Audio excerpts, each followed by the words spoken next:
This story made me believe God is still with us, and He is still working in mysterious ways. Stay with me until the end and witness the power of God. Many years ago, there was a couple who had everything. Money could buy expensive cars, mansions in different cities, bank accounts overflowing. They were rich, but deep inside, they were not happy. For all the years they had been married, they had no children. They tried everything. They prayed. They went to pastors. They spent money on the best doctors. The pastors told them, "Be patient. God will bless you." But the doctor said, "It's impossible for you two to have children together. If you want a child, you must divorce and remarry." The couple refused both options. They didn't believe the pastor anymore because they had waited too long, and they didn't want to listen to the doctor. Because if they divorced, everything they had worked for would be divided, and they would lose the life they built together. One night, the wife woke her husband from his sleep. She looked him in the eyes and said softly, "I want you to marry our housemaid. Let her give you a child." The husband was shocked. "No, I can't do that." But the wife insisted. She said it was the only way to have a child without breaking their marriage. The housemaid, a 25-year-old young woman, refused. At first, she didn't believe the wife's promises, but the wife kept persuading her, telling her she would be cared for and treated like family. This young woman had no parents.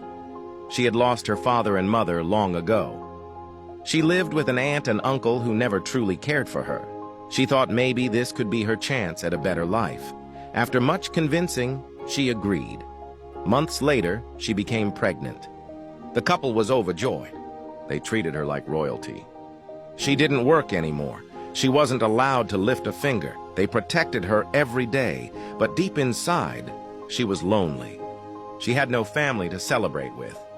She believed the couple's promises that after she gave birth, they would introduce her to their families and make everything official. 9 months later, she went into labor. At the hospital, she noticed something strange. The wife never left her side. She kept whispering to the doctors. When the baby was born, they did not let the mother hold her. They gave the child straight to the wife. She begged to see the baby face. They refused.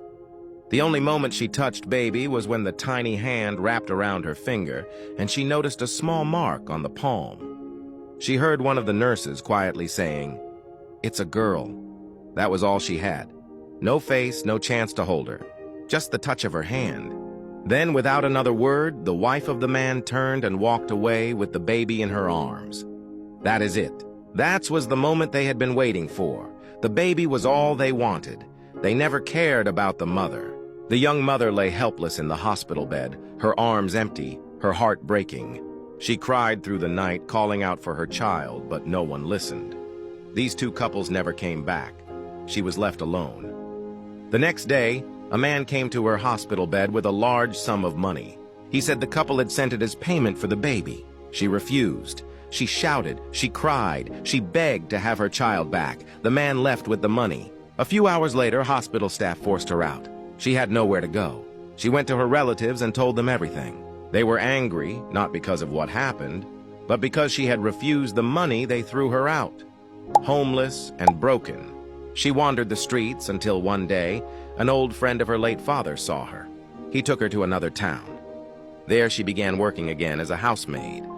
Slowly, she saved enough to start a small food stand selling hamburgers and sausages. 20 years passed. She was not rich, but she could feed herself. One afternoon, 3 rich young women came to her stand. They bought food left and went to eat in their car.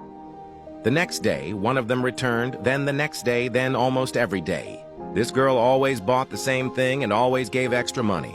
She seemed to enjoy not just the food, but also talking to the woman selling it.